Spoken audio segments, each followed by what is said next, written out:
Hi மக்களே, இந்த வேகாத வெயிலில் நாங்கள் எங்கே போயிட்டுருக்கோம் அப்படின்னு பார்த்தீங்கன்னா, ஏப்ரல் மாதம் பிறக்க போகுது. அப்படின்னா என்னங்க, ஏப்ரல் மாதத்தில் எக்கச்சக்கமாக செலவு இருக்கும். மெயினாக பார்த்தீங்கன்னா இந்த ஸ்கூல் செலவு அப்படின்னே சொல்லலாம்.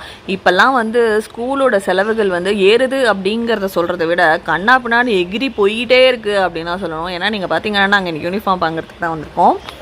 இயர் ஆன் இயர் பார்த்திங்கன்னா கண்டிப்பாக யூனிஃபார்ம் மஸ்ட் பை அப்படிங்கிற மாதிரி தான் இருக்குது. ஏன்னா நம்ம காலத்துலலாம் கண்டிப்பாக ஒரு யூனிஃபார்ம் வாங்கினா அட்லீஸ்ட் 2 இயர்ஸாவது வரும். இப்போ பார்த்திங்கன்னா 12 மாதம் கூட வர மாட்டேங்குது. பிப்ரவரியிலேருந்தே பள்ளிக்கு ஆரம்பிச்சிருது.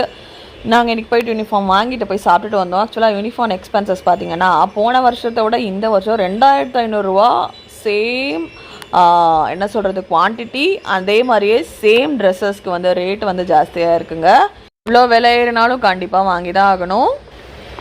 ஹாய் மக்களை, யூனிஃபார்ம் வாங்கிட்டு பார்த்தீங்கன்னா வீட்டுக்கு வந்தாச்சு. செம்ம வெயிலுங்க, கண்ணா பின்னான்னு வெயில் அடிக்குது. சுத்தமாக முடியவே இல்லை. இத்தனைக்கும் நாங்கள் வண்டியில் போல் வெயிலாக இருக்குன்னு சொல்லிட்டு தான் ஆட்டோவில் போயிட்டு வந்தோம். அதுவே ரொம்ப டயர்ட் ஆகிடுச்சு. நெக்ஸ்ட் வீடியோவில் பார்க்கலாம். பை.